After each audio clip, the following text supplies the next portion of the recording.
This is Rick Malone for the San Francisco Symphony.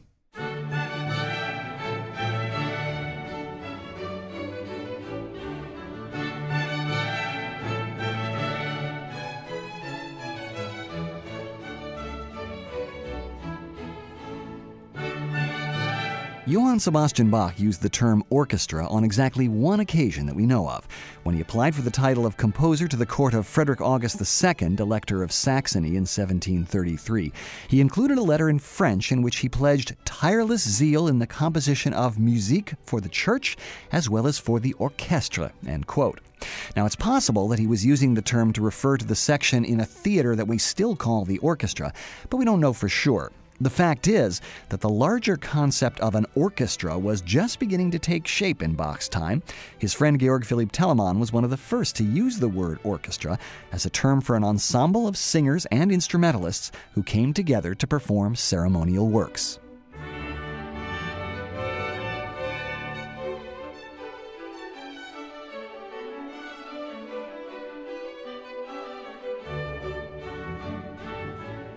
Music for diverse groups of instrumentalists was very popular in Bach's day.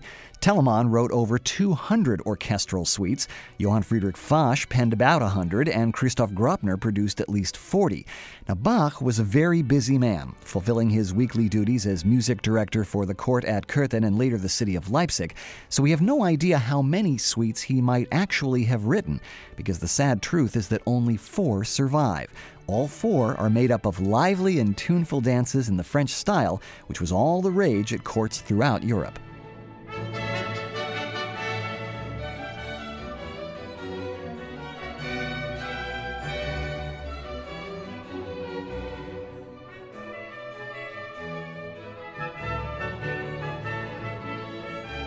Bach also followed the French style by calling his suites overtures, which can be confusing today since these overtures all begin with an individual piece called an overture. Specifically, an overture in the French style, with a stately and ceremonious opening, a quicker main section, and then a return to the opening music. It's followed by a set of pieces inspired by French court dances, which were collectively referred to as galanterie. Courantes, sarabands, minuets, bourrées, gavottes, gigues, and passe-pieds, all familiar styles to audiences across the continent. The structure of these suites had been established by French composers who would assemble instrumental movements from their stage works into standalone suites. They were very popular as entertainment music, and many of them were collected or published as Tafelmusik, table music, to reflect the role they sometimes played at formal banquets.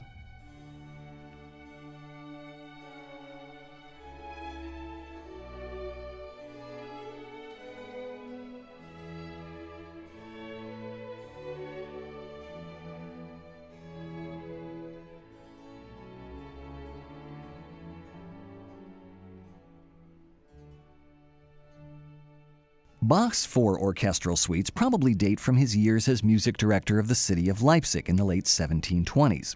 At the time, he was also director of the city's Collegium Musicum, which was essentially a weekly jam session. Professional and amateur musicians would gather at Zimmermann's coffee house to read through new music for fun as a break from their professional duties. Some of the music in Bach's suites dates back as much as a decade earlier, but Bach was a very resourceful composer. He knew a good tune when he wrote it and would often rework older material to fit new circumstances.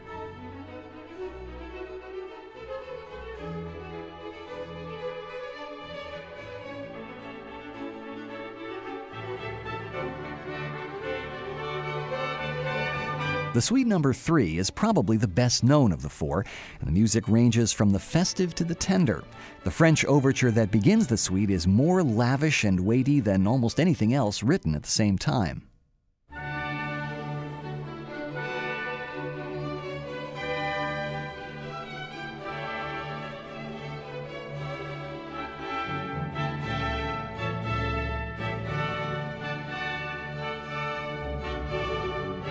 The quick section is an impressive exercise in counterpoint.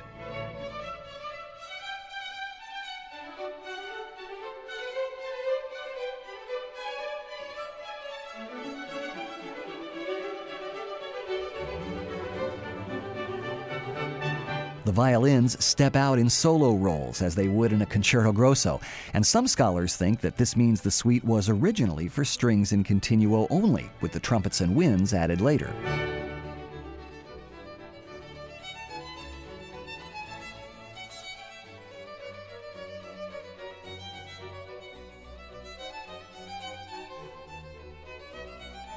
The stately opening returns to wrap things up.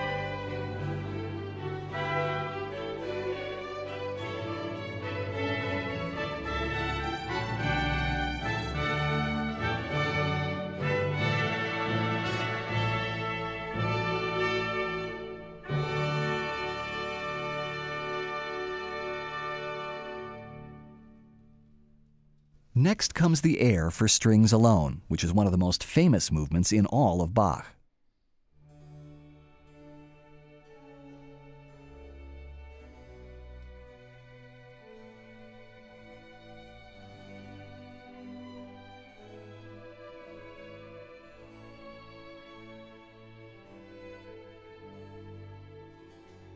It became hugely popular in the 1870s when a violinist named August Wilhelm wrote an arrangement in which he played the entire melody on the lowest string of his instrument.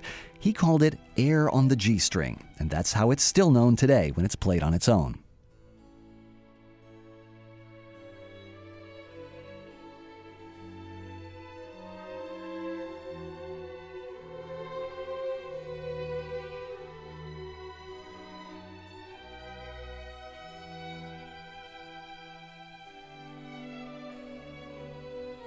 That walking bass line was supposedly the inspiration for Procol Harum's 1967 hit, A Whiter Shade of Pale.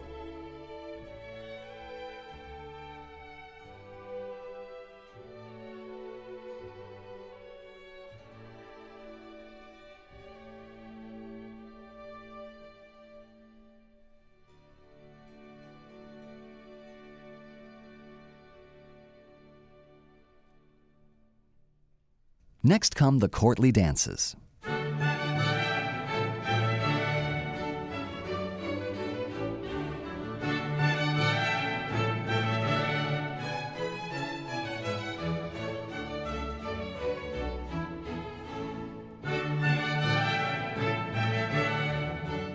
First, a pair of strongly accented gavottes that contrast in their orchestral textures.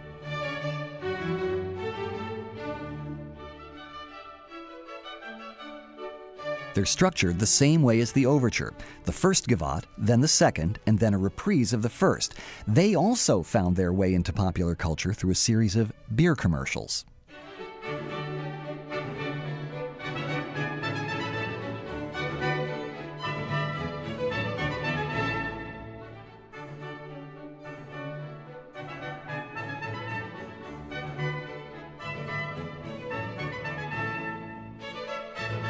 The bourrée is even more lively, with some interesting syncopations in the melody line.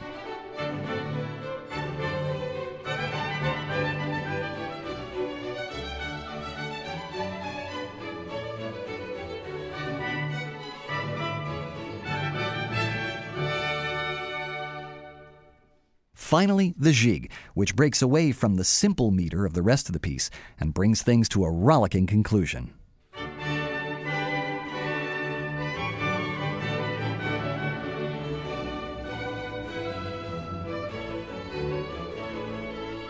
These days, most modern symphony orchestras leave 17th and 18th century music to their counterparts in the historical performance movement. But when the San Francisco Symphony does perform Bach, it's a good reminder to both players and listeners that you can find the beginnings of the modern orchestra in works like his orchestral suites.